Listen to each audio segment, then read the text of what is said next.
Assalamualaikum warahmatullahi wabarakatuh. Sahabat pendengar yang dirahmati Allah Subhanahu wa taala.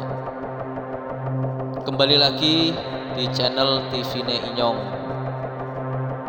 Untuk episode kali ini kami ingin menceritakan tentang kisahnya Robiah Al-Adawiyah bagian kedua, yaitu bagian ketika Robiah Al-Adawiyah mulai beranjak dewasa. Oke sahabat pendengar, mari simak cerita-cerita berikut ini. Ketika Robiah menanjak besar, ketika menanjak dewasa, sedangkan ayah bundanya telah meninggal dunia, bencana kelaparan melanda kota Basrah dan ia terpisah dari kakak-kakak perempuannya. Suatu hari ketika Robiah keluar rumah, ia terlihat oleh seorang penjahat yang segera menangkapnya, kemudian menjualnya dengan harga 6 dirham. Orang yang membeli dirinya menyuruh Robiah mengerjakan pekerjaan-pekerjaan yang sangat berat.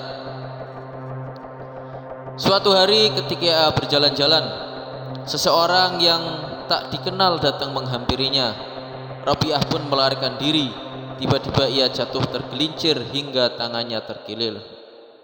Robiah menangis sambil mengantuk-antukkan kepalanya ke tanah.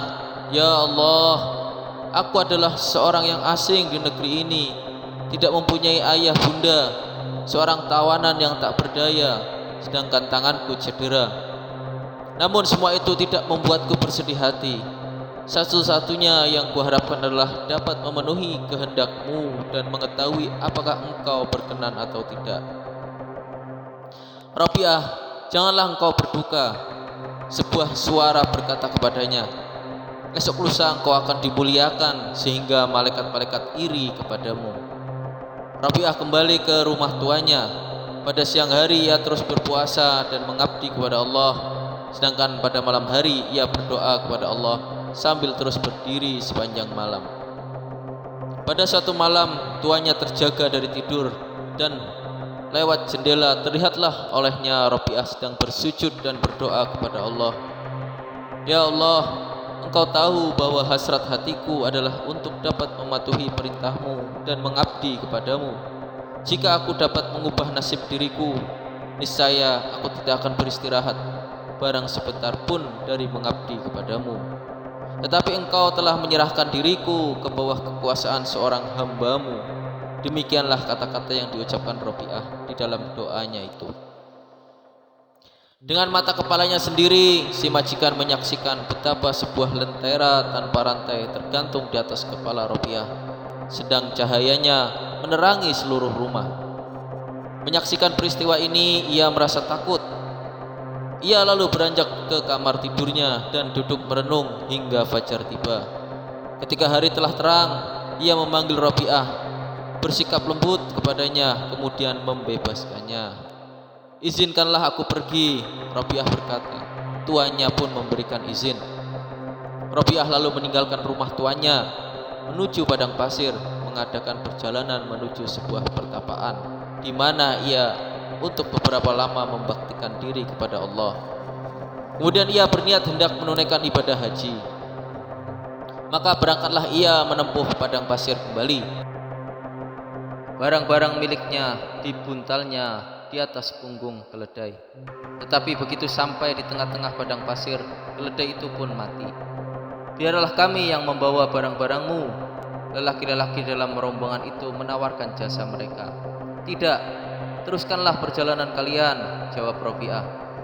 Bukan tujuanku untuk memberi beban kepada kalian. Rombongan itu pun meneruskan perjalanan dan meninggalkan Robiah seorang diri. Ya Allah, Robiah berseru sambil menengadahkan kepala. Demikianlah cara-caranya raja-raja memperlakukan seorang wanita yang tak berdaya di tempat yang masih asing baginya. Engkau telah memanggilku ke rumahmu, tetapi di tengah perjalanan engkau membunuh keledaiku dan meninggalkanku sebatang kara di tengah-tengah padang pasir. Belum lagi Robiah selesai dengan kata-katanya ini, tanpa diduga-duga keledai itu pun bergerak sendiri dan berdiri kembali. Rabi'ah meletakkan barang-barangnya ke atas punggung binatang itu dan melanjutkan perjalanannya. Tokoh yang meriwayatkan kisah ini mengatakan bahwa tidak berapa lama setelah peristiwa itu, ia melihat keledai kecil itu sedang dijual orang di pasar. Beberapa hari lamanya Rabi'ah meneruskan perjalanannya menempuh padang pasir. Sebelum ia berhenti, ia berseru kepada Allah, "Ya Allah, aku sudah letih. Ke arah manakah yang harus kutuju? Aku ini hanyalah segumpal tanah, sedang rumahmu terbuat dari batu. Ya Allah, aku bermohon kepadamu, tunjukkanlah dirimu." Allah berkata dalam hati sanubari Rabi'ah, "Rabi'ah, engkau sedang berada di atas sumber kehidupan 18.000 dunia. Tidakkah engkau ingat betapa Musa telah bermohon untuk melihat wajahku dan gunung-gunung terpecah-pecah menjadi 40 keping? Karena itu merasa cukuplah engkau dengan namaku saja." Oke, hadirin yang dimuliakan Allah SWT, nanti akan kita lanjutkan kembali cerita-cerita Rabi'ah Al-Adawiyah selanjutnya di episode berikutnya. Oke, terima kasih. Assalamualaikum warahmatullahi